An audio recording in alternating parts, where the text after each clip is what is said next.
Buenas tardes en Ecuador, buenas noches en Europa. Les damos la más cordial bienvenida a nuestra invitada especial, la doctora María Augusta Hermida, con el tema La Academia en... ¿Me están escuchando? Perdón, no les veo. Hola, hola. Hola, hola, compañeros, ¿me ayudan? Sí, la escuchamos, Marta. Ya. Este enlace latinoamericano europeo les da la más cordial bienvenida a todas y todos ustedes. Tenemos ahora entre nosotros a la rectora de la Universidad de Cuenca, doctora María Augusta Hermida. ¿Quién es la doctora María Augusta Hermida? Ella es arquitecta, hizo sus estudios en España con el título de Magíster en Diseño y más tarde ocupó tiene el doctorado, obtiene allí y hizo pues su residencia ya conquistando todos estos méritos. Una vez presentado, le comunicamos a María Augusta que tiene de unos 20 a 25 minutos para su ponencia y luego tenemos un espacio para las preguntas que surjan desde Facebook y Zoom. Bienvenida, María Augusta, tiene la palabra. Muchísimas gracias. Quiero empezar saludando a todos los organizadores de este evento y a todas las personas que nos están escuchando y mirando a través de redes sociales. Gracias por la invitación. Bueno, como ya han mencionado, como ya lo ha dicho Marta, yo soy la rectora de la Universidad de Cuenca. Es una universidad pública, orgullosamente pública, de altísima calidad. Y bueno, estamos aquí al frente de esta institución ya por los últimos 2 años y medio. De hecho, debo contarles que fui la primera rectora mujer luego de 153 años de vida institucional, y eso obviamente nos llena de responsabilidad, pues representamos no solamente a la persona de María Augusta Hermida, sino también a todas las mujeres que han ido abriendo camino a lo largo de los años, que han estado presentes en la academia y que han ido abriendo este camino para que las cosas se vayan dando y que ahora podamos tener una rectora al frente. El tema que queremos conversar la mañana de hoy es justamente cuál es nuestro rol en un momento que como país, que como región, como planeta, estamos enfrentando nuevos y grandes desafíos. Es un momento en el que temas como, por ejemplo, la crisis climática ya no solamente es un tema de futuro, es un tema de presente. Estamos experimentando aquí en el Ecuador lluvias torrenciales fuera de época, calores imprevistos, inundaciones, y entiendo también que en otros lugares del mundo, muchos de ustedes se encuentran en el norte del planeta, han tenido unas olas de calor muy marcadas, unas semanas en donde los termómetros han alcanzado sus máximas temperaturas. Estaba leyendo que más que en los últimos 100.000 años. Entonces, estamos hablando de problemas muy, muy graves. La crisis climática, entonces, va a demandar que empecemos a pensar desde la academia cómo dar respuestas. Pero ese no es el único desafío. Hay otros desafíos que son igual de importantes. Otro, por ejemplo, es la gran inequidad, la distribución inequitativa de los recursos en poquísimas manos y una gran cantidad de población mundial, millones de personas a nivel del mundo sin recursos, sin acceso a la educación, sin acceso a la salud, sin acceso a la tecnología. Ese es un desafío también gigantesco. Otro y muy importante y que tiene mucho que ver con la academia es la transformación digital. El hecho que hoy estemos haciendo este encuentro de manera virtual nos habla ya de un desarrollo tecnológico que ha podido llegar a muchos hogares. Sin embargo, hay que reconocer que la brecha tecnológica aún es muy grande. Hay una brecha tecnológica entre países. Vimos, por ejemplo, en la pandemia cómo países que tienen un desarrollo tecnológico alto pudieron afrontar la propia pandemia a través del uso de tecnología, mientras que otros países no lo pudieron hacer. Y la brecha tecnológica además se da al interior de los propios países. En el caso del Ecuador, veíamos a niños con el teléfono buscando señal para tratar de tener un enlace con su profesora, en fin. Entonces, el desarrollo tecnológico vino para quedarse. Estamos viviendo ya no solamente una transformación digital, algunos están hablando ya de una metamorfosis digital que obviamente va a transversalizarse en todas las áreas del conocimiento, en todas las actividades que se desarrollan en una sociedad. Y entre otros, ¿no? Entre otros problemas complejos y grandes desafíos del siglo XXI. La pregunta que nos hacemos entonces es, ¿qué hacer? Por momentos tenemos esa sensación de desesperanza, ¿no? No hay mucho que podamos hacer, no somos los principales causantes de la crisis climática, pero en cambio, y lamentablemente, los países del sur global sí seremos los más afectados por esta crisis climática. Ahí surge la academia. En el caso de la Universidad de Cuenca, nosotros durante el año 21 y 22 hemos construido una prospectiva. Hemos estado trabajando colectivamente para determinar qué debe ser la universidad, la institución universidad y particularmente la Universidad de Cuenca hacia el año 2050. ¿Qué debe ser esta institución? ¿Cómo debería reaccionar frente a estos desafíos? Y han aparecido una serie de temas que son fundamentales y que los quiero compartir. En primer lugar, es esta reflexión post-COVID. Después del COVID, que es el momento que estamos viviendo ahora, vimos que ya no es posible resolver problemas complejos desde una mirada disciplinar. Hasta hace pocos años, los arquitectos, por ejemplo, ustedes saben que yo soy arquitecta, pensábamos, hasta hace una década o dos, que los arquitectos podíamos resolver los problemas de las ciudades, los problemas del territorio. Y estábamos absolutamente equivocados. Los problemas complejos solo se pueden resolver desde miradas interdisciplinares. La misma pandemia no es un problema de salud física solamente, es un problema de salud mental, es un problema geopolítico, es un problema de biodiversidad, es un problema de brecha tecnológica. Entonces, tratar de resolver la pandemia desde solo una mirada de la medicina, por ejemplo, es un error. Eso significa que nuestras universidades, que hoy por hoy están compartimentadas en facultades, en carreras, en áreas de conocimiento, tienen que empezar a romper esas estructuras para establecer más vínculos que nos permitan ese diálogo interdisciplinar. Y esto es un desafío muy grande para nuestras instituciones, que hemos estado acostumbrados a que los abogados hacen una cosa, los sociólogos hacen otra, los ingenieros hacen otra. Inclusive, no solamente en el Ecuador, sino en el mundo entero, para aprobar una carrera, por ejemplo, en el Ecuador, para aprobar una carrera en el CES, que es el Consejo de Educación Superior, tenemos que plantearnos un perfil de egreso. Entonces nosotros decimos, va a entrar el estudiante a los 18 años y luego de los 4 o 5 años de la universidad va a tener este perfil. Es decir, queremos coger gente diferente y meterle en una camisa de fuerza, una suerte de embudo para sacar un perfil de egreso, a todos igualitos.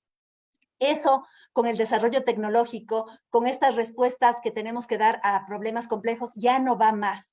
El perfil de egreso desaparece como tal.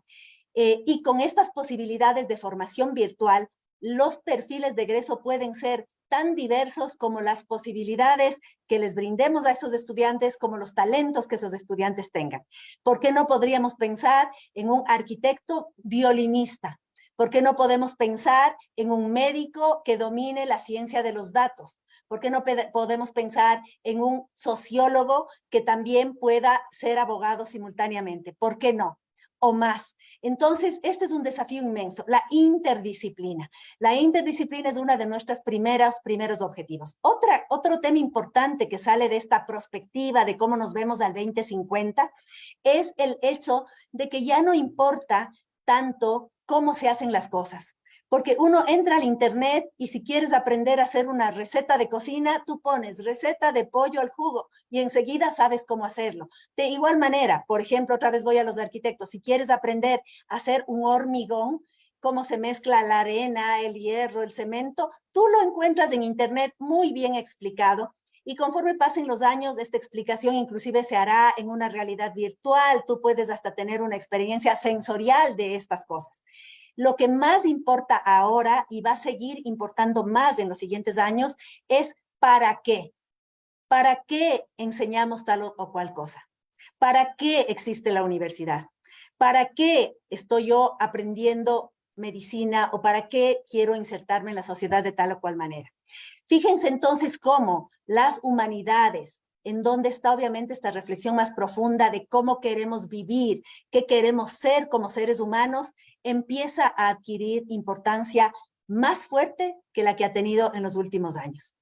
Por otro lado, entonces, este desarrollo exponencial de la tecnología, que no es probable que se frene en las próximas décadas, se contrapone con esta posibilidad lineal que tiene de aprendizaje el ser humano y se contrapone con esta pregunta que nos debemos hacer: ¿cómo queremos vivir? Paso entonces con estas breves reflexiones a hablar también de esta pregunta. Yo creo que las universidades nos tenemos que empezar a preguntar cómo queremos vivir, para que en función de eso adaptemos estas estructuras y adaptemos los contenidos de nuestras mallas curriculares, en fin.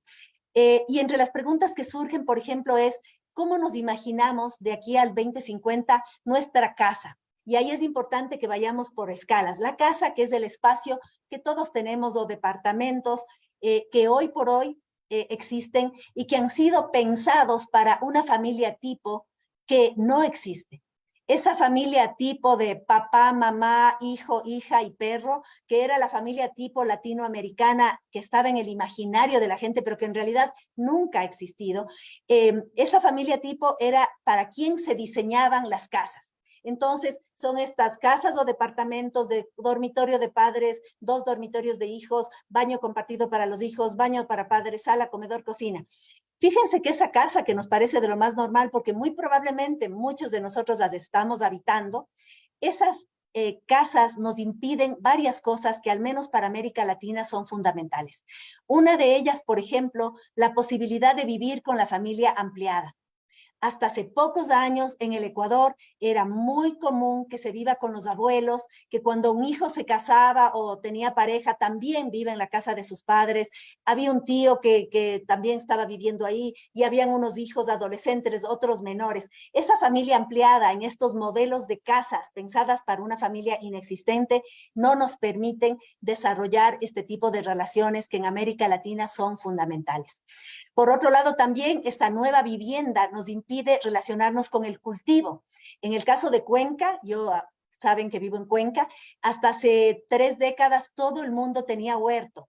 El huerto en Cuenca nos permitía tener todas las plantas medicinales, estas hierbas verdes que servían para muchas cosas, y había un conocimiento popular muy extendido de cómo curar muchas enfermedades con las hierbas. Teníamos gallinas, teníamos tomate de chupar, teníamos lechuga, zanahoria, entre otras cosas, y era muy normal y habitual que la gente tenga su huerta. Ahora estamos absolutamente desconectados y en parte es por la existencia de la casa. Entonces, la pregunta que tendríamos que hacernos es, ¿cómo queremos vivir? Y ahí entran muchas cosas. Por ejemplo, la propiedad privada sobre la vivienda no es la única manera de vivir en una casa. Actualmente nos endeudamos, adquirimos préstamos hipotecarios a pagarse en 20, 25, 30 años para ser dueños de una casa que no está tampoco adaptada a nuestras reales necesidades. ¿Por qué no podemos pensar en un sistema de propiedad más cooperativo, por ejemplo, que existía y existe todavía en muchas regiones del Ecuador? Por otro lado, también tenemos que pensar entonces en estas casas que nos posibiliten la familia ampliada, el teletrabajo, el compartir espacios de manera más democrática y equitativa entre hombres, mujeres, niños, adultos mayores. Todo eso hay que repensar. Y luego hay que repensar los barrios, porque obviamente actualmente los barrios se han perdido también. En América Latina el barrio era un espacio de relaciones sociales muy fuerte, y el barrio es la escala en donde podemos aplicar política pública, justamente pensando en la crisis climática en la que ya estamos sumergidos. Podemos pensar también en espacios de solidaridad, espacios de olla común, espacios de cooperativismo, espacios de trabajo, entre muchas otras cosas. Entonces hay que repensar el barrio como esta escala de ciudad en donde podemos tener lazos fuertes. Y luego hay que pensar también el espacio público. ¿Qué queremos hacer con el espacio público? Sabemos que el espacio público justamente es el espacio del encuentro con el otro. En América Latina y en el Ecuador, el espacio público está subvalorado, no hay inversión suficiente en el mismo, y es justamente ahí, no solamente en donde tenemos el encuentro con el otro, sino además es un espacio, en el caso de América Latina, mucho más que en otras partes del mundo, es un espacio de trabajo, también es un espacio de debate. Entonces, la calidad de ese espacio público tiene que estar garantizada. Por otro lado, también es importante saber que el espacio público está en disputa muy fuerte. Actualmente el 70% del espacio público de las ciudades está en manos de los autos privados. Ni siquiera de la gente que está dentro del auto, es del auto privado. Y vamos a tener en los próximos años una disputa muy fuerte con aquel sector, que en el caso de Cuenca es el 30% apenas que tiene auto privado, pero o que está actualmente ocupando el 70% de las calles que nos pertenecen a todos. Entonces, fíjense cómo tenemos que disputarnos de ese espacio público para volverlo más verde. Con el cambio climático también vamos a necesitar muchos más espacios verdes en las ciudades de distintas escalas también, desde el parque del barrio, el parque metropolitano, los corredores verdes. En el caso de Cuenca tenemos 4 ríos que ya son espacios verdes y azules, pero necesitamos transversalizar también ese verde, hacer una cuadrícula de verde. Y alguna gente en Cuenca me ha dicho, pero ¿cómo vamos a hacer? Ya no hay espacio. Yo les he dicho, pero por supuesto que hay espacio público, espacio de todos. Ahí están las calles y las calles tienen que convertirse en espacios verdes también. Pero ¿cómo vamos a quitarles la calle al auto privado? Pues ahí está la disputa por ese espacio que sea para las mayorías. Quizá dejar un carril, no dejar que las calles estén ocupadas por autos parqueados, que están ahí horas de horas de horas. ¿Por qué no pensar en esa zona de parqueo, más bien unos bosques comestibles? En el caso de Cuenca tenemos el capulí. Hasta hace poco la gente cosechaba en los árboles de capulí que estaban en las orillas de los ríos. Ahora ya hay muy poco. Pero ¿por qué no pensar en volver a sembrar estos bosques comestibles que estén a cargo del cuidado de los frentistas y que en las épocas de cosecha todos puedan salir y cosechar y comer de los árboles frutales? Es decir, hoy por hoy parecen sueños, pero hace tiempo también han habido sueños que se han ido haciendo realidad a nivel de ciudad y que eso lo puede hacer. Un sueño, por ejemplo, que en Cuenca se hizo realidad es tener un tranvía eléctrico de primer nivel. Nos costó esfuerzo, nos costó recursos, pero ahora somos súper orgullosos de eso como transporte público. Y bueno, luego de este espacio público y de cómo querríamos vivir a futuro, vienen otras cosas como la política pública. Sin política pública, nada de lo que les estoy diciendo se puede hacer realidad. Y la política pública tiene que construirse y ahí la academia tiene un papel importantísimo que jugar. No es suficiente con producir ciencia, con escribir artículos científicos de alto nivel, con publicarlos en revistas indexadas de alto impacto a nivel del mundo, si es que ese conocimiento no se traslada a solucionar problemas de la gente. Y los problemas que tenemos, como ya dije antes, son complejos y son urgentes. Entonces, la deuda que todavía tiene la Universidad Ecuatoriana y mundial es resolver los problemas de la gente. Y por eso entonces la política pública es un primer camino y la universidad tiene que ayudar a construir política pública que se libre de estas tendencias que desconocen que no puede haber política pública homogénea, porque los distintos sectores sociales tienen realidades muy diferentes. La política pública debe ser heterogénea. Hay que reconocer, por ejemplo, que la política quédate en casa, ¿se acuerdan del quédate en casa en todo el mundo cuando tuvimos la pandemia? No es igual para un profesor universitario que a fin de mes va a recibir su sueldo que para una persona que vive al día vendiendo en la esquina de un mercado. Y para aquella persona que tiene una casa, aunque no sea la casa ideal, pero que la tiene, a una persona que vive en un cuarto de manera hacinada, con violencia al interior de ese espacio mínimo de habitación. Entonces, no podíamos lanzar una política pública como quédate en casa, asumiendo que todo el mundo lo podía hacer. La política pública en ese momento tuvo que ser heterogénea. Quédate en casa sí, si tienes un sueldo, quédate en casa sí, si tienes una casa, pero aquel que está viviendo en el espacio público debía recibir otro tipo de política pública. Entonces, trabajar en esta política pública para quitar ese sesgo de clase, ese sesgo de género. A veces también la política pública no contempla la diversidad de género ni obviamente la diversidad de clase social. Y lo más importante de todo esto, de cómo queremos vivir, es también poner al ser humano en el centro de las decisiones. Cuando a veces hablamos de sostenibilidad, debemos trabajar para la sostenibilidad. ¿Qué es sostenible? Primero hay que entender que es un concepto en construcción. Estamos construyendo día a día lo que es o no sostenible. No es lo mismo cuando hablamos de sostenibilidad lo que se defina en Alemania, por ejemplo, o en Inglaterra, que lo que hagamos en América Latina y en el Ecuador. Entonces, el concepto de sostenibilidad tiene que ser un concepto generado desde la gente, construido desde la gente, de acuerdo a sus necesidades culturales, sociales, económicas, educativas, entre muchas otras cosas.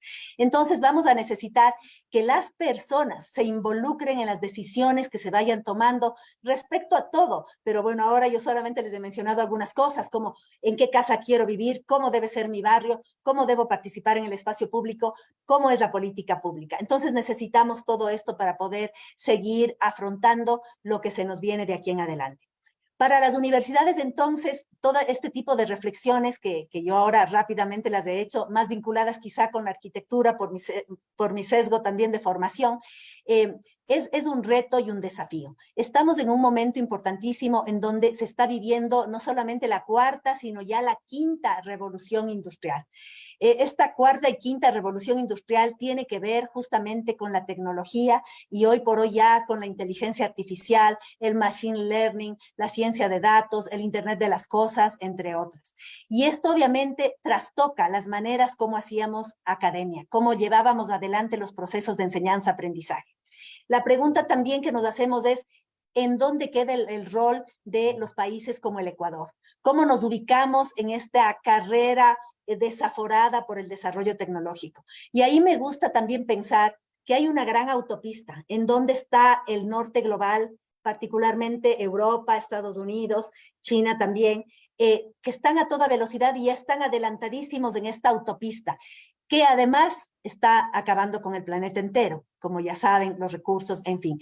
¿Queremos nosotros o podemos meternos en esta misma autopista, aún sabiendo que estamos atrás, y tratar de hacer el mismo recorrido que estos países y estas potencias y estas transnacionales ya lo hicieron, destruyendo el planeta?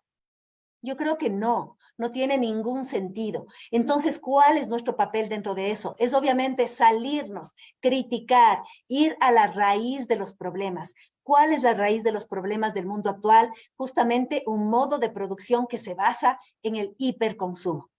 Y ese hiperconsumo demanda más y más recursos. Y esos recursos traducidos en tecnología y traducidos en consumo, en productos que se consumen y se botan, está generando esos gases de efecto invernadero que hoy por hoy nos está llevando a esta crisis climática que puede acabar con la civilización humana tal como la conocemos. No con la humanidad entera, sino con la civilización humana tal como la conocemos. Entonces, repensemos nuestro rol. Quizá nosotros no queremos meternos en esta autopista, quizá queremos ir por un camino más curvoso, en donde podemos parar a comernos un picnic en la orilla del río y en donde queremos disfrutar más con la naturaleza y en donde queremos estar más en familia, es decir, frenar este proceso de consumo y plantearnos otras maneras de vivir que en América Latina todavía existen y en gran escala. Quizá en Europa en muy pequeña escala, pero en América Latina en gran escala todavía está ahí. Frenar esta vorágine del trabajo, esta vorágine de la producción, esta vorágine del consumo, que además no tiene límite. Porque si el límite sería tener una casa y tener un trabajo y vacaciones y estar con la familia, sería lindo. No tiene límite. Cada vez queremos más y por ende el consumo es infinito en un planeta finito. Por simple matemática no se puede. Entonces, quizá lo que nos tenemos que replantear es esta nueva manera de vivir, una manera de vivir que ponga como prioridad al ser humano, pero no solamente a los seres humanos, sino también a todos los seres vivos que están con nosotros en este planeta y que también tienen derecho a cohabitarlo en óptimas condiciones. Entonces tenemos que plantearnos una salida ecosocial que se plantee desde este tejido solidario que se pueda ir construyendo en los distintos espacios y también desde la academia. Este tejido social que nos permita construir este escenario, figurarnos de este futuro deseable con un cambio de modo de producción. Yo sé que en este momento actual plantearnos superar el capitalismo nos resulta impensable, pero yo les pregunto, ¿no habrán sentido lo mismo los esclavos en la época esclavista? Una mujer negra cuando era esclava, ¿no habrá sentido imposible que esa situación cambie de algún modo, en algún momento y por algún acto casi de magia? Seguro que sí. Entonces, hoy por hoy yo creo que mientras más personas nos pongamos a pensar y a actuar en función de este nuevo modo de producción ecosocial, más rápido puede darse. Quizá no se va a dar en el planeta entero de una, pero puede empezar a darse en distintas comunidades, en distintos países, en distintas regiones, y así plantearnos un modo de vida que en definitiva también nos haga más felices, más justos, más equitativos. Y todo esto tiene que pasar, obviamente, sin dejar a nadie atrás, porque el gran problema del mundo actual y del modo de producción capitalista que vivimos es que no le importa dejar a millones y millones, miles de millones de seres humanos atrás en una situación de barbarie. Hoy por hoy ya existen esos millones de seres humanos que no tienen alimentación, salud, educación, vivienda, ninguna condición y viven en situaciones de hacinamiento, pobreza y violencia. Ya existen. Pero de aquí en los siguientes 50, 80 años, esto puede ser para el 90% de la población. Entonces, tenemos que hoy unir fuerzas y trabajar en esa dirección. Hasta ahí llegaría mi intervención y con muchísimo gusto cualquier pregunta o inquietud les responderé. Gracias. Muchísimas gracias. Buenas noches en Europa, buenas tardes en Ecuador. Mi nombre es Jimmy Pesantes y tomaré la moderación desde Berlín, Alemania. Ahora pasaremos al ciclo de preguntas, no sin antes recordar a nuestra audiencia que estamos conversando con María Herminia, eh, María Augusta Herminia, rectora de la Universidad Hermida, de Cuenca. Hermida, sí. Hermida, disculpe. Hermida, quien está exponiendo sobre el tema la Academia Ecuatoriana y el rol en la actualidad. Usted hablaba sobre el que los ciudadanos tienen que preguntarse cómo queremos tener nuestra casa, nuestra ciudad, etcétera. Pero para que la ciudadanía se pregunte eh, esos conceptos, digamos, esa razón de ser, tendrían que ser posiblemente tener un criterios, tener razonamientos que lo lleven a formarse respuestas. ¿Qué papel podría jugar la universidad para crear este tipo de ciudadanos con capacidad de discernimiento, que tal vez puedan tener un pensamiento crítico? Bueno, justamente la universidad es eso, es ese espacio. La universidad y todo el sistema educativo. Cuando alguien me preguntaba, ¿por qué no hacemos que toda la universidad sea virtual para que más estudiantes puedan ingresar? Porque ustedes saben, en una sesión como esta podemos estar 50, 100 o 1000 y da lo mismo cuántos estemos. Y yo insistía que la universidad no es solamente ese espacio en donde se dan conocimientos sobre tal o cual materia. La universidad es ese espacio en donde se forma el pensamiento crítico, es el espacio en donde se construyen redes, en donde conozco a ese profesor que me conoce a su vez a mí, que luego me da la posibilidad de trabajar. En donde conocemos en última instancia también a nuestros amigos, a nuestros novios, novias, que luego eventualmente se convierten en parejas también y en fin, ¿no? Y nos permiten continuar con la vida. La universidad tiene una deuda pendiente también, que es transformar el conocimiento científico que hacemos al interior de nuestras aulas y laboratorios en un lenguaje que pueda llegar a toda la población. Esto se llama divulgación de la ciencia. Todo lo que nosotros vamos aprendiendo con la producción de conocimiento tiene que traducirse en un lenguaje aceptado por todos, entendido por la mayoría, para que se puedan cambiar hábitos. Cambiar hábitos es de las cosas más difíciles, porque alguien decía que es inclusive más difícil que romper un átomo. Cambiar hábitos es difícil y para ir entrando en esta nueva manera de vivir vamos a necesitar cambiar hábitos y ahí también la universidad tiene esta deuda pendiente, divulgar la ciencia para que llegue a todos y todas. Desde Francia ahora nos quiere hacer una pregunta. Etienne, por favor, tu micrófono. Gracias, Jimmy. Buenas noches. Buenas noches, María Augusto. Qué gusto tenerte aquí. Y bueno, qué tema, porque creo que la universidad puede jugar un papel muy importante en el debate político y quiero leer una pequeña cita de Max Weber que decía, la política no tiene cabida en las aulas universitarias. Y yo no estoy de acuerdo, o sea, lo digo de forma muy humilde porque soy una hormiga a nivel de pensamiento político, ¿no? En comparación con Max Weber, ¿no? Pero no estoy de acuerdo porque, por ejemplo, hemos visto que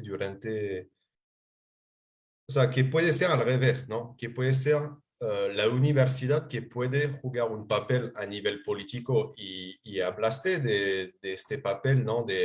En aportar reflexiones, pensamientos para mejorar la calidad de vida del ciudadano de nuestra ciudad. Y yo diría también a nivel de reflexión para nuestros representantes políticos, porque, por ejemplo, Jimmy hablaba de cómo ayudar al ciudadano para que pueda formarse, ¿no?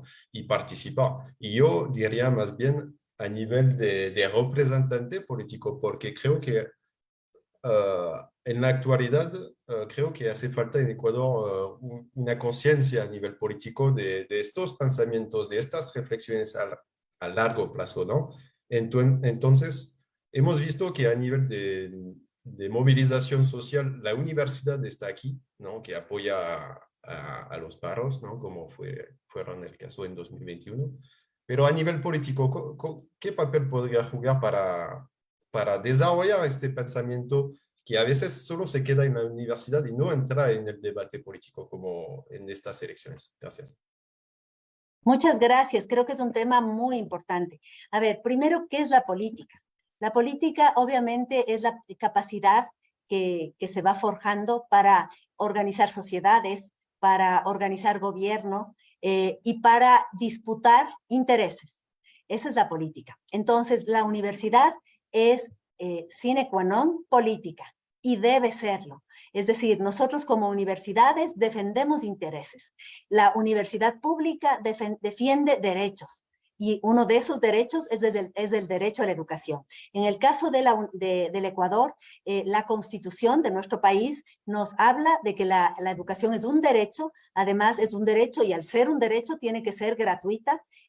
Todo el mundo, más allá de si tenga o no para pagar, debe poder entrar a la universidad, al bachillerato, a la educación básica, en fin. Entonces, la política, esta disputa por intereses diferentes, tiene que estar presente en la universidad.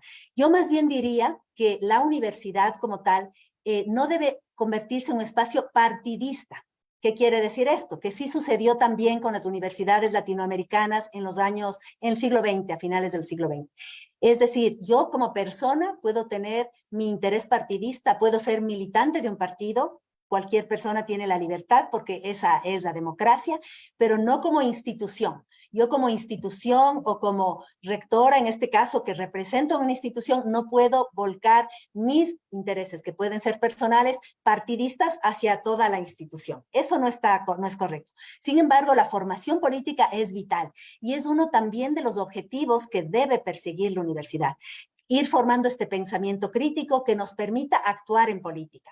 Ahora, ¿qué ha pasado en el Ecuador en general? Sí creo que ha faltado de parte de las propias universidades es construir con más fuerza esta visión crítica y por otro lado también contribuir más a la capacitación y formación de los líderes. No tenemos hoy por hoy suficientes líderes bien formados, líderes empáticos que entiendan la sociedad, que se comprometan por sacarle adelante. Y lo que hemos visto con mucha pena es líderes, no líderes, líderes entre comillas, improvisados, que persiguen intereses personales o intereses económicos o intereses de grupo.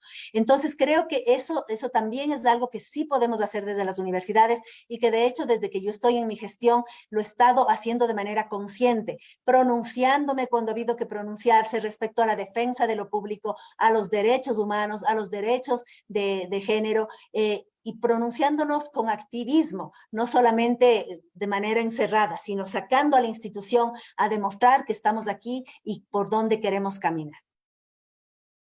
Ahora Marta Kottmann desde Hamburgo, Alemania, quiere hacer su pregunta. Marta. Me olvidé de cambiar el apellido allí, poner Marta Armijos. Bueno, muchas gracias, doctora María Augusta Hermida. Realmente que es algo que a uno lo emociona. Escuchar que haya académicas que tienen una visión integral de lo que es educación o de lo que debe ser la educación o lo que podría ser a largo plazo la educación. Porque realmente, como usted lo ha dicho, es algo que se han planteado y se va a alcanzar con mucho trabajo. Esto de ser inclusivos, de ser sustentables, de tener una visión moderna ahora porque estamos en esta era, es fantástico. Bueno, también el asunto de que la universidad es una entidad política. No es una entidad partidista, pero es política. Es fantástico. Es una visión integral. Acá hay, no sé si usted conozca la corriente Waldorf, que también asimismo hay hasta universidades en que los estudiantes no solamente estudian su carrera, sino que tienen, por ejemplo, si es un médico, tiene que estudiar artes, tiene que tener psicología, tiene que tener, porque solamente sabiendo la medicina en estricta forma de pensar la medicina, muchas veces quizás no pueda comprender al paciente y a la enfermedad. Mi pregunta es también en la dirección de todo este trabajo que ustedes hacen en la universidad, que es digno de ser aplaudido, necesita presupuesto, como todas las cosas, como todos los trabajos. Sabemos que desde hace algunos años, pero más que nada, con el gobierno de Lenín Moreno y con el gobierno del señor Lasso, la situación se ha empeorado y que los presupuestos incluso han sido designados, pero no ha llegado incluso a las universidades. Hay un trabajo, ustedes integran la universidad, la comunidad, hay la empresa, ¿cuál es el papel que juega la empresa privada? También se la agrega a esta acción para poder lograr esas metas, porque si no, yo no me puedo imaginar cómo se puede alcanzar todo esto. Eso con esta falta de presupuesto. Lo que usted ha hablado del hiperconsumo, fantástico. No sé si ustedes también en la universidad tengan también arte y también el tema de recycling, upcycling y todos estos temas que tenemos todos los ciudadanos del mundo. Tenemos que empezar a pensarlo desde la misma casa, no desde en forma global. Muchísimas gracias y me extendí mucho. Muchísimas gracias por estas dos preguntas. A ver, voy a empezar con el tema del presupuesto. Quiero contarles, seguramente muchos de ustedes conocen, que desde el año 2020 hemos tenido una reducción significativa de nuestros presupuestos, no solamente como Universidad de Cuenca, sino a todo el sistema de educación pública y cofinanciada que tiene el Ecuador. En el 2020 fue dramático, pero no hemos logrado hasta ahora, 2023, igualarnos ni siquiera el presupuesto al año 2019. La justificación para empezar a cortarnos del presupuesto fue la pandemia, pero esta, yo siempre digo, es una justificación. Sabemos que el año de 2020 fue un año difícil económico en todo el mundo, pero lo más importante es el no creer que la educación es una inversión, sino que es un gasto. Entonces, claro, cuando tú tienes problemas económicos hay que bajar el gasto, pero la educación no es un gasto, es una inversión. Y lamentablemente en el Ecuador, por haber tenido dos gobiernos consecutivos que han despreciado lo público, se ha considerado que todo lo que se haga desde lo público es gasto.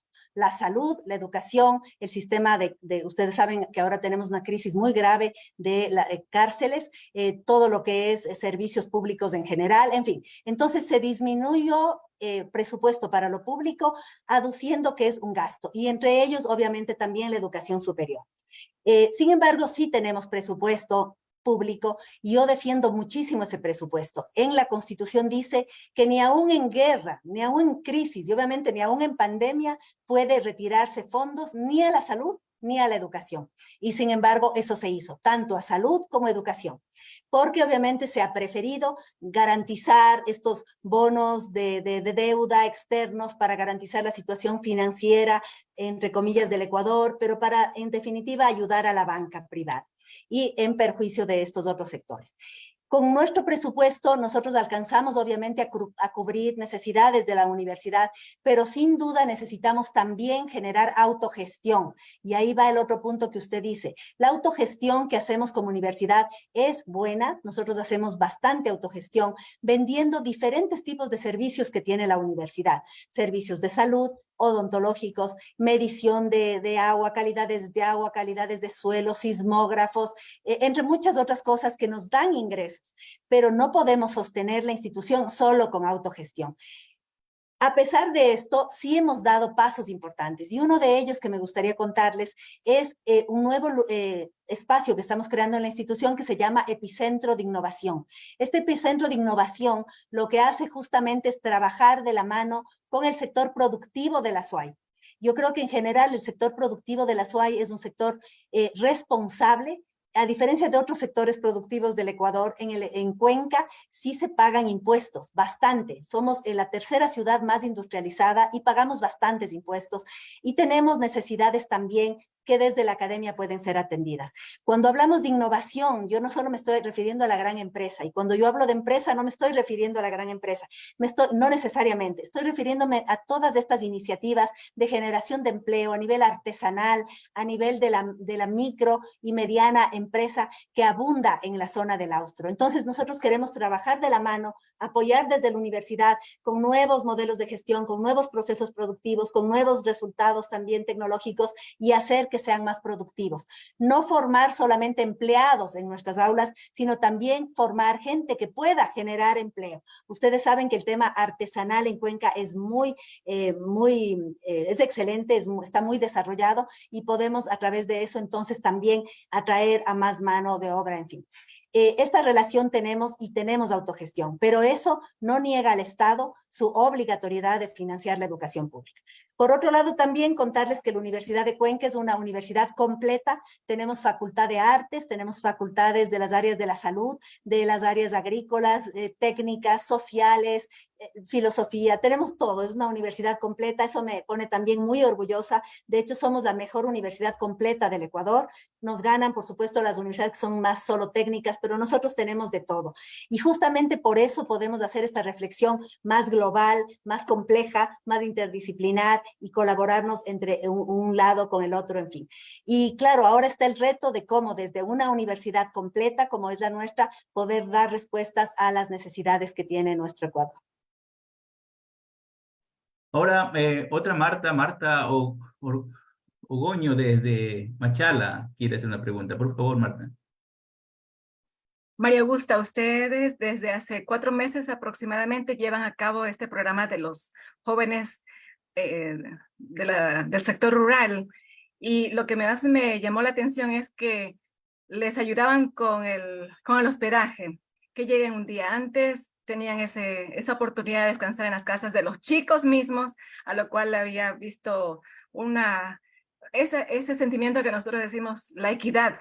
Ustedes permitieron que todos esos jóvenes tengan acceso a la preparación y por ende también a pasar estas pruebas. ¿En qué corrientes epistemológicas ustedes, su equipo, se inspiran para hacer realidad todo esto posible, que es un clamor a nivel nacional? ¿En qué se inspiran? Bueno, a mí, más que hablar de corrientes epistemológicas, me gustaría simplemente hablar de otro tipo de liderazgos. Yo creo que eso es lo que nos está haciendo falta en el Ecuador y en el mundo entero. Creo que hemos estado habituados a tipos de liderazgos más autoritarios, más verticales. Yo digo algo y todos obedecen y en fin, ¿no? Y obviamente ahora, lamentablemente, vemos en el propio Ecuador y en otros países del mundo cómo estos liderazgos autoritarios, fascistas o neofascistas van cobrando más y más espacio, ¿no? Yo creo que hay que revertir eso. Por eso hay que formar líderes y lideresas que se basen en la equidad, en la empatía, en el respeto por el otro, en la igualdad de oportunidades. Entonces, usted hizo referencia a un programa muy lindo que se llama el programa Jóvenes Rurales, que muestra este tipo de liderazgos. ¿Para qué existe la universidad pública? Obviamente para dar educación superior a todas y todos, no solamente a aquellos estudiantes de las zonas urbanas, de los colegios que tienen mejor nivel educativo, sino también a aquellos que están en la ruralidad, cuyo nivel académico está comprobado científicamente, es mucho más bajo que el de las zonas urbanas, para poder traerles a ellos para que mejore su situación de vida y la de sus familias. Entonces nosotros veíamos que este grupo grande de estudiantes no tenía la misma oportunidad, porque el rato de dar el examen de admisión para la universidad no lograban tener las notas de los otros y por ende se quedaban fuera. Y al dejarles fuera de la universidad, volvemos a ese círculo vicioso de pobreza, en donde los pobres no entran a la universidad, por lo tanto siguen siendo pobres y cada vez más pobres. Entonces, creamos este curso Jóvenes Rurales también en relación con los GATS, de las distintas cantones y parroquias del Austro, también de la SUAY, también de Cañar, también de Morona, Santiago, y los estudiantes de lunes a viernes hacían sus clases de manera virtual, mediante tutores y algunos cursos pregrabados que nosotros les teníamos preparados en las 4 áreas del conocimiento que se dan en bachillerato, y los sábados acudían físicamente ya a este trabajo directo con el profesor.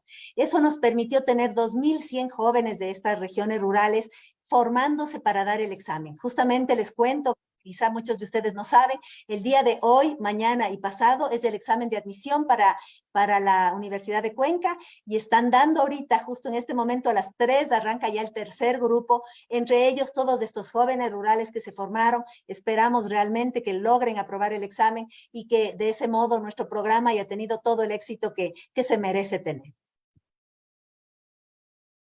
Muy bien. Una cuestión es muy importante. A nosotros nos han inculcado que la competencia es, digamos, el factor que se debe impulsar para que salgamos adelante. Pero muchos pensamos que es la cooperación. Y usted mismo está hablando de que la Universidad de Cuenca es una universidad completa, que tiene varias facultades y que trabajan de alguna manera en conjunto para encontrar respuesta a los problemas que tenemos. ¿Cómo se puede hacer para que esta cooperación sea realmente la directriz en que la sociedad ecuatoriana lo tenga como modelo para poder encontrar soluciones a todos los problemas que tenemos? Bueno, es excelente su pregunta, ¿no? Estamos sumergidos, como ya he repetido varias veces, en el capitalismo. Y el capitalismo es básicamente competencia. Competencia para ganar más. O sea, las empresas compiten entre ellas, ganan más, y cada una va a querer ganar más, en fin. Y ese modelo se reproduce al interior de las aulas universitarias. Entonces, yo entro y no me importa el otro, con tal de yo ser el mejor alumno, luego ser el mejor profesional y ganar más. Entonces, todo se traduce en este ganar más. Pero aquí yo sí creo que debemos recordar los orígenes de nuestras sociedades. Nuestras sociedades, para llegar al punto en el que llegaron, tuvieron que colaborar. Sin la colaboración, los seres humanos no hubieran podido llegar a donde han llegado, sin el trabajo en equipo, sin muchos de los valores que, bueno, aquí también les cuento, son los valores de la Universidad de Cuenca. Nosotros hemos definido 6 valores, entre los cuales está la equidad, el trabajo en equipo, la adaptabilidad y también la calidad. Es decir, no solamente es cuestión de hacerlo todo en grupo, pero hay que hacerlo muy bien. Entonces, la cooperación es básica. ¿Cómo volver a la cooperación sería? Y obviamente esto ya se inscribe dentro del modelo educativo que como institución hemos planteado, con estos valores, con este plan estratégico que busca poner sobre el tapete también acciones que permitan que otros sobresalgan, no solamente yo, el individuo. Como tal, solo frente al mundo.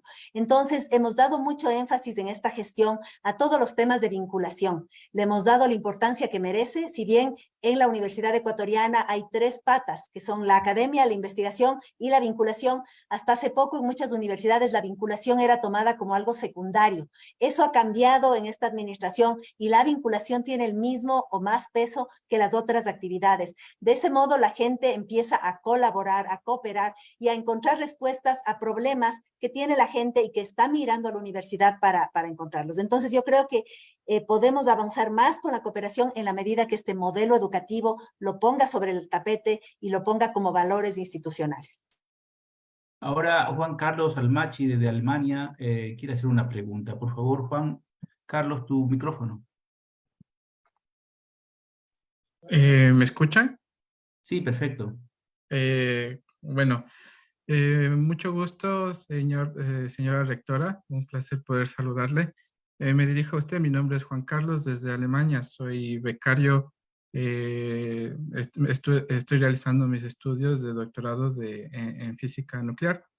Y mi pregunta parte desde una autocrítica que observo que las universidades ecuatorianas están viviendo.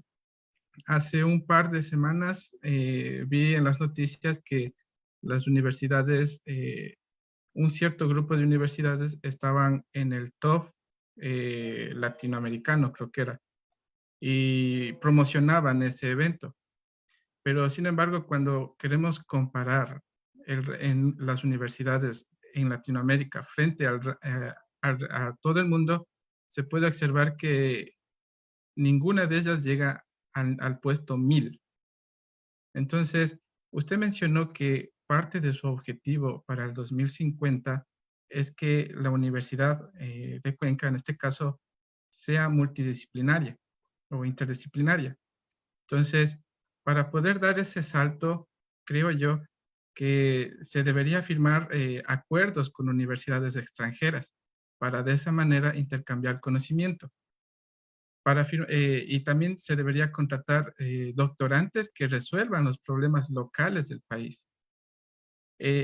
Yo como doctorante he podido observar que en el caso ecuatoriano, si un doctorante quiere presentar sus trabajos a nivel de congreso o a nivel de revistas, sencillamente las universidades no financian a estos alumnos.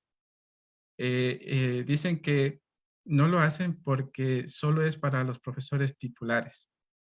Entonces, ¿qué es lo que sucede? Que en muchos de los casos los doctorantes tienen que poner como primer autor a un profesor para poder financiar sus investigaciones. La pregunta es, ¿cómo puede usted, como autoridad, arreglar ese problema que tenemos? Hablando desde mi perspectiva como estudiante. Porque en Alemania le comento que yo soy estudiante, sin embargo, la universidad ha pagado mis viajes, ha pagado mis conferencias, ha pagado mis papers, sin necesidad de que yo sea un personal de planta fija o de planta temporal. Entonces, ¿cuáles son las limitaciones para copiar ese modelo en las universidades ecuatorianas? Gracias, esas son mis preguntas. Gracias, Juan Carlos. Has tocado bastantes puntos que creo que son interesantes. A ver, lo primero es el tema de los rankings, ¿ya? Hay que ser muy críticos y muy cuidadosos cuando tomamos decisiones sobre universidades solo basándonos en los rankings. Los rankings son parte del sistema capitalista. Los rankings son instituciones que nos ponen a competir a las universidades en grandes situaciones de desventaja. Yo les cuento que hace 3 semanas pude visitar Israel, varias universidades de Israel, y cuando estaba en una de ellas me comentaban que el presupuesto que una universidad tiene en Israel es de $1.200 millones. Yo les cuento que las 30 universidades del Ecuador tienen 1.080 millones de dólares. Entonces, solamente cuando nos ponen a competir desde adentro de nuestro propio país o hacia afuera, con universidades que tienen el mismo presupuesto que todo el sistema de educación superior del Ecuador, estamos ya en una situación de desventaja y vuelvo a repetir lo que dije en mi conferencia. ¿Queremos meternos en esas autopistas que nos llevan al descalabro planetario? Yo creo que no. Entonces, cuidemos mucho lo de los rankings. Obviamente, hay rankings y rankings. Hay muchos rankings que son pagados por las universidades privadas. Son rankings pagados y así son, igual que muchas revistas también son pagadas. Entonces, en un ranking pagado hay universidades privadas que pagan y aparecen. Yo no digo que no haya desniveles entre las universidades, es obvio, unas son mucho mejores y otras son peores, eso está bien, pero el tema de rankings hay que cuidar mucho para poder valorar o definir muchas cosas. Hay que ser crítico, no digo que hay que ser ciego, pero hay que ser crítico. Respecto a eso, entonces, a partir de eso, el segundo comentario que hiciste. Efectivamente, las limitaciones que puede tener el sector público de las universidades del Ecuador son muy grandes. Limitaciones económicas por el desconocimiento, como ya dije antes, de que la educación es una inversión, y también limitaciones reglamentarias, en donde en muchos casos no se nos permite entregar recursos a estudiantes y tenemos que dar recursos solamente a profesores. Nosotros sí tenemos, y eso sí pueden hacer las universidades, el plan de becas. Las becas son el mecanismo para entregar recursos a estudiantes.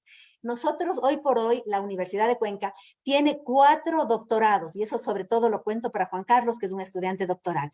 Tenemos doctorado en recursos hídricos, doctorado en recursos naturales renovables, doctorado en sostenibilidad territorial y doctorado en ciencias de la computación aplicada. Estos 4 doctorados son espacios en donde jóvenes estudiantes, doctorandos, vienen a producir conocimiento propio. Porque nosotros, me incluyo, que hicimos los doctorados afuera, lo que estamos haciendo cuando hacíamos el doctorado, o en tu caso también, estás resolviendo una serie de problemas, o estábamos también nosotros, me incluyo, resolviendo problemas y necesidades de otros países, de otras universidades, de otras realidades. Entonces, con nuestros 4 doctorados, lo que estamos haciendo es empezar a solucionar los problemas del páramo, los problemas de cómo queremos vivir, cuál es la sostenibilidad que queremos para el Ecuador, los problemas de nuestros recursos naturales renovables, y en fin, entonces empezamos a atraer talento, no solamente de Cuenca y el sur del Ecuador, sino de todo el Ecuador y ojalá del mundo, ayudarnos a resolver nuestros problemas. Y para eso nosotros les estamos con una política de becas también, que les permite a ellos financiar a través de la beca que nosotros les damos justamente la presentación de ponencias en congresos, que es justamente tu preocupación. Entonces, este tema, en el caso de la Universidad de Cuenca, con los doctorados que nosotros ofertamos, sí está resuelto.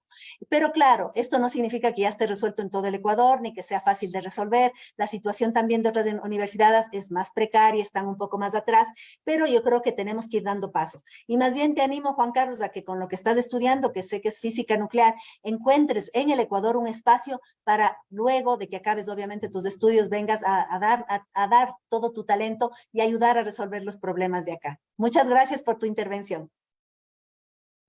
Ahora, Carlos Rivera desde Francia nos quiere hacer una pregunta. Por favor, Carlitos. Gracias, buenas noches a todos y a todas. Un gusto tenerla con nosotros. Suecia fue uno de los pioneros en la virtualidad. Esto lo escuché hace pocas semanas en la televisión aquí francesa, ya que ellos dijeron, ¿no?, que la tecnología, que la virtualidad era lo más óptimo para ir avanzando hacia un desarrollo, digamos que superior. Después de 20 años se dieron cuenta que fue un error, ellos lo dicen, y están regresando nuevamente a las aulas. En el sentido, me refiero a que tienen que leer, tienen que tocar, tienen que ver, tienen que hablar, tienen que escribir y tener un contacto humano y no lo que decían, ¿no?, deshumanizarnos. Ecuador aún está, entre comillas, un poco lejos, ¿no?, de todo aquello, como usted dio el ejemplo, ¿no?, de la autopista. Entonces, la universidad, hablo en su caso, ¿no?, en la Universidad de Cuenca se tiene este tipo de pensamiento sobre esta realidad, porque a mí yo siempre analizo, ¿no?, el ser humano, cómo ve, cómo siente, qué es lo que hace, y no pensar en lo que también decía Jimmy, ¿no?, en esa competencia, en alcanzar, obtener el dinero y deshumanizarnos. Entonces, pienso yo que debería ir, díganos ustedes, de la mano, ¿no?, la tecnología con el ser humano, o cuéntenos algo, cómo está afrontando esa nueva realidad de la tecnología, en este caso Cuenca. Y felicitaciones por su puesto, genial. Gracias. Muchísimas gracias. Bueno, sí he escuchado que en algunos países nórdicos están cuidando mucho, sobre todo que los niños vuelvan a activar todos sus sentidos, porque a veces el teléfono, la tablet o la computadora solamente está activando una parte de ellos. Sí, nosotros como Ecuador todavía no estamos en ese momento. Nosotros como 18 millones de habitantes, quienes tienen acceso a la tecnología no son la mayoría, empezando ya desde ahí, no tienen internet o si tienen un teléfono, pero tampoco es que estemos ya sumergidos en su totalidad. Por lo tanto, creo que no es ese particularmente no es un gran problema ahorita para el Ecuador, pero sí podría ser en los siguientes años, sin duda. Yo soy una gran defensora de la presencia física en los campus universitarios. Como ya dije en mi intervención, la universidad no es solo aprender conocimientos que tú puedes hacerlo virtualmente en una universidad de cualquier parte del mundo, aprendes cómo hacer tal o cual cosa, no. La universidad es un espacio que va mucho más allá, yo ya dije todo lo que puede pasar dentro de la universidad de manera presencial. Por otro lado, también en la universidad pública es importante recalcar que tenemos un altísimo porcentaje de personas de estratos empobrecidos, bastante gente que en muchas ocasiones es la primera generación que entra a la universidad. Entonces, aprovechar de nuestros campus, no sé si cuántos conozcan Cuenca, les invito a venir a Cuenca la próxima vez que estén por Ecuador, les invito a venir a la Universidad de Cuenca. Nuestros campus son absolutamente hermosos, o sea, perdón, pero soy muy orgullosa, es feo hablar de uno, pero soy muy orgullosa de nuestros campus, hemos recuperado la biodiversidad, en fin. Entonces, esos estudiantes que muchos de ellos viven en situaciones de precariedad, el rato que vienen a la universidad están usando aulas de primer nivel, laboratorios de primer nivel, jardines de primer nivel, espacios deportivos de primer nivel. Nosotros tenemos piscinas, canchas de fútbol, canchas de básquet, bueno, todo lo que una universidad tiene, ¿no? Coliseos, en fin, pueden hacer música. Entonces, no es solamente aprender cosas. Por eso la importancia de la presencialidad. Ahora, ¿qué se viene a futuro? A futuro a nivel del mundo, con el desarrollo de la inteligencia artificial, que este último año ha tenido un desarrollo exponencial realmente fuerte, obviamente no es verdad que podamos quedarnos aislados de todo esto que viene, ¿no? Entonces tenemos que sacarle el mayor provecho, entendiéndolos como herramientas, sin dejar a nadie atrás, jalando a toda nuestra población también.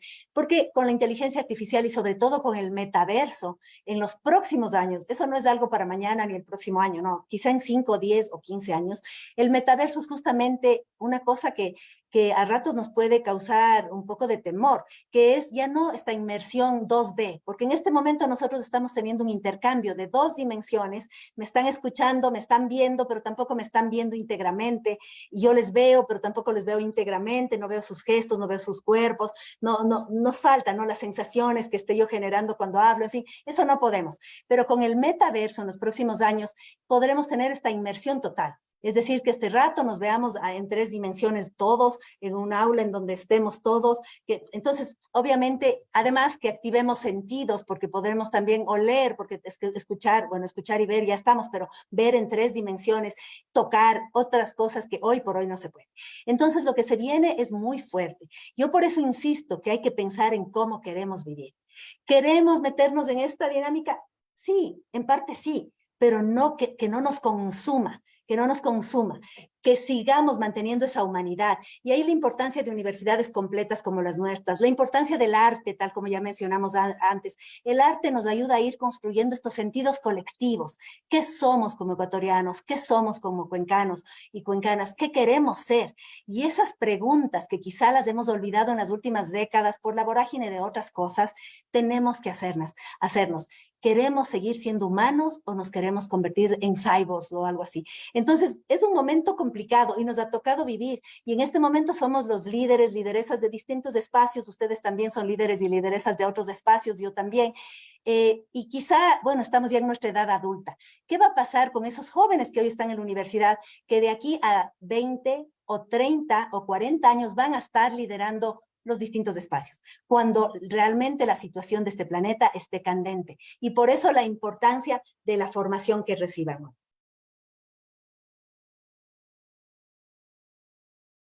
Ahora, Jenny Bush, desde Londres, nos quiere hacer una pregunta. Por favor, Jenny. Micrófono.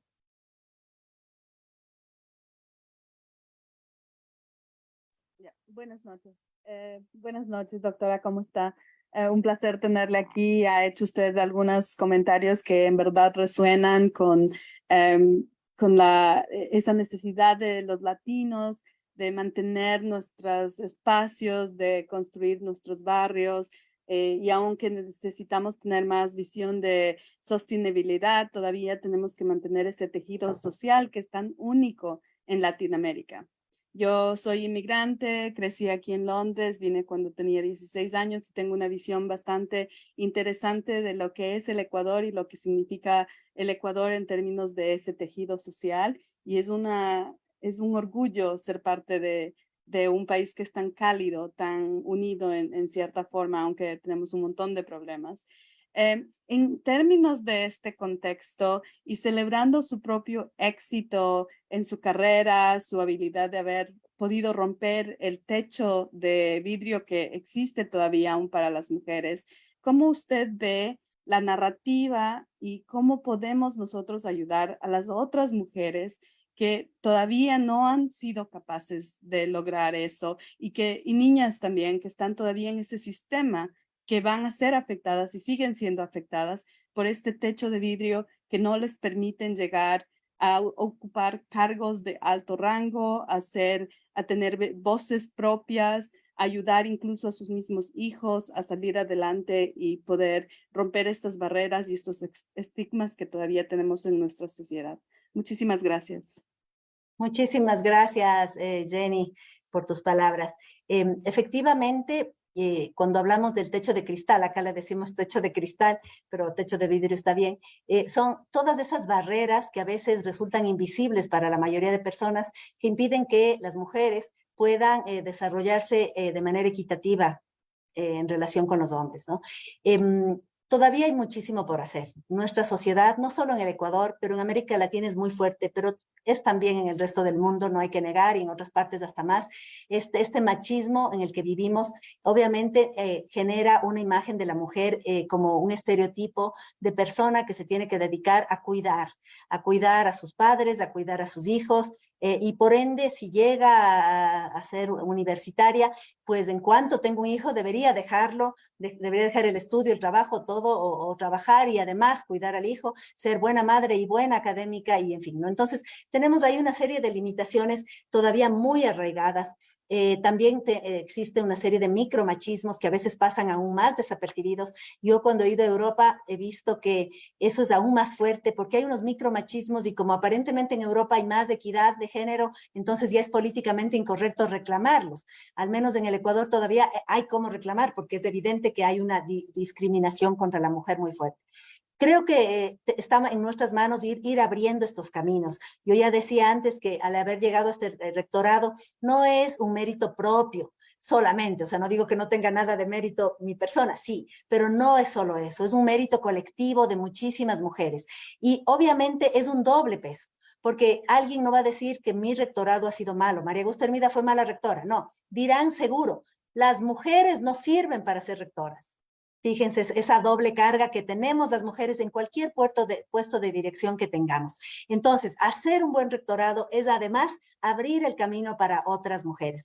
Pero como universidad tenemos varias políticas que estamos aplicando justamente para poder tener muchas más mujeres y sobre todo impedir que estas mujeres deserten de la universidad o que no puedan seguir siendo académicas una vez se han graduado y tengan familia.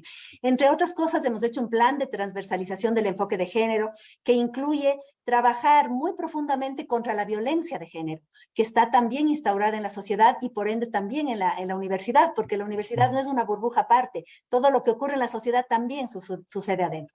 Entonces, este plan incluye protocolos adecuados, penalizar y sancionar cuando amerite, buenos procesos de investigación, pero sobre todo capacitación y sensibilización, porque capacitar en temas de género y equidad ayuda no solo a las mujeres. A veces creemos que esto es para las mujeres. No, también es para los hombres, porque los hombres, el machismo también les afecta a ustedes, compañeros hombres. La imposibilidad de manifestar sentimientos, la imposibilidad de llorar, la imposibilidad de abrazar a un amigo libremente porque hay cariño, la imposibilidad de cuidar hijos, de cuidar padres, de ser sensibles frente a eso, también eso se supera con esta formación y sensibilización.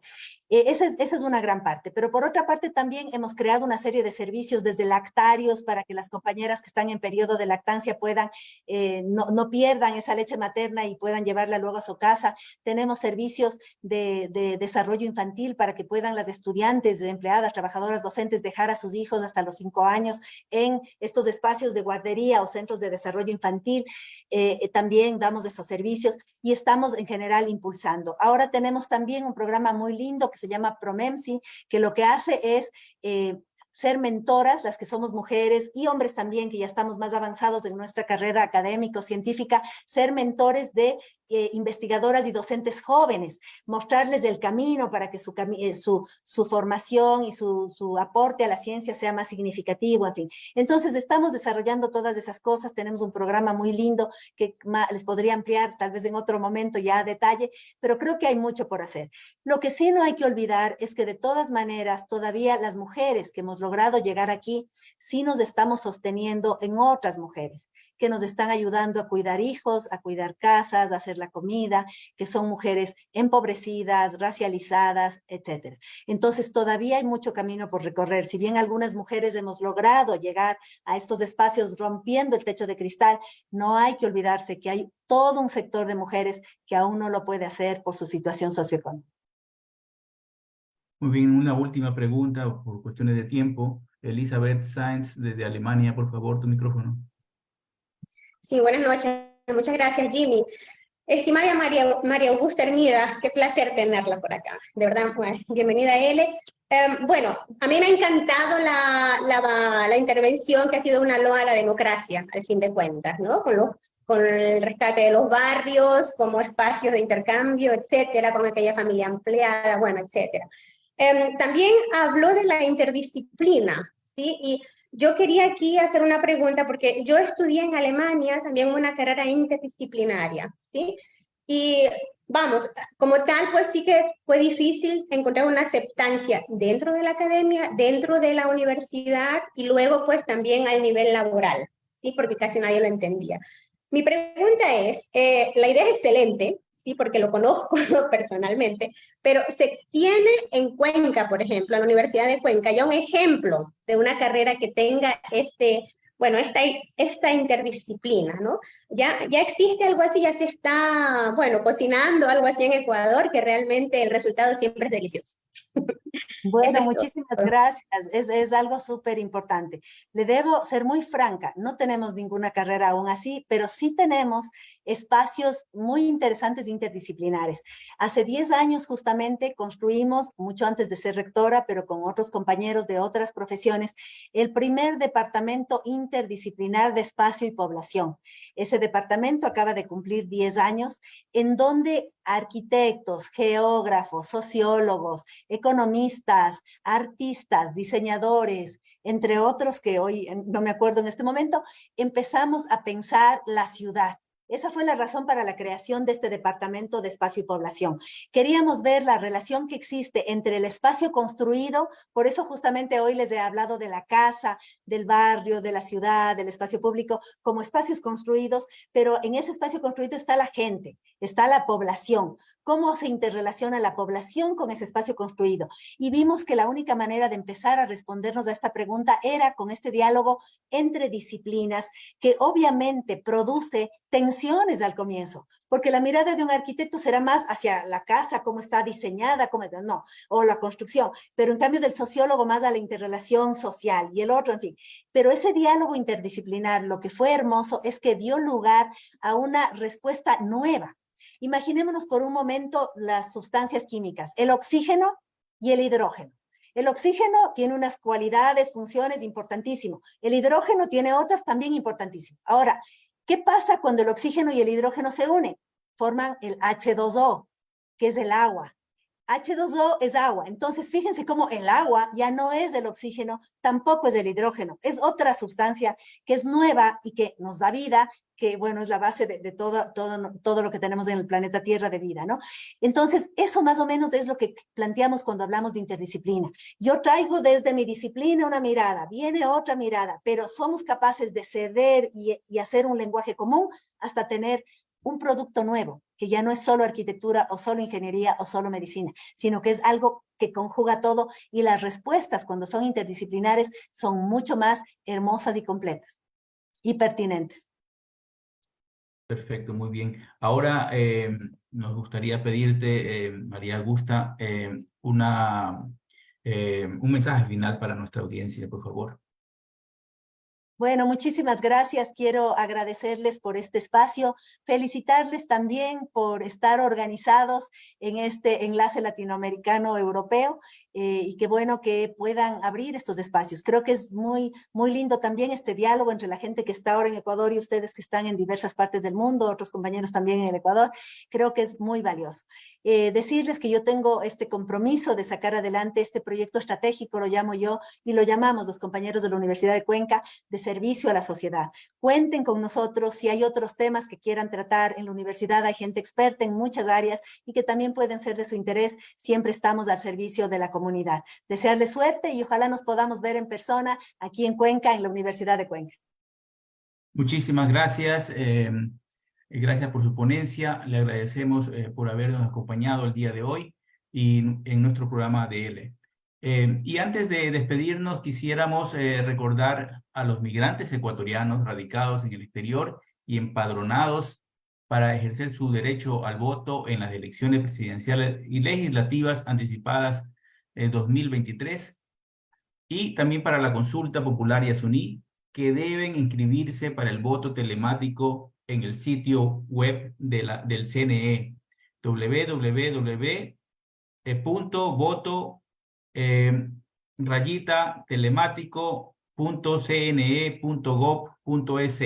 Atrás mío, a su izquierda, pueden ver una publicidad del CNE, donde están números de teléfonos y la dirección donde se pueden inscribir para el voto telemático. Recuerden que tienen que hacerlo antes de poder ejercer su derecho al voto.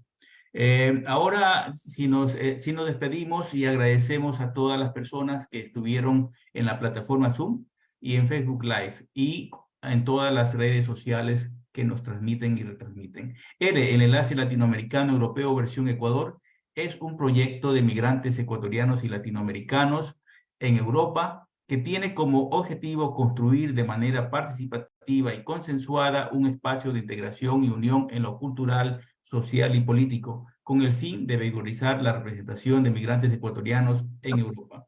Les invitamos a todas a seguirnos en las redes sociales del Enlace Latinoamericano Europeo para que puedan unirse a todas nuestras actividades. Compartan en sus redes sociales este interesante conversatorio. El próximo domingo 30 de julio tendremos con nosotros a Leonidas Isa. Los invitamos cordialmente para ese conversatorio. Adiós, que tengan buenas noches.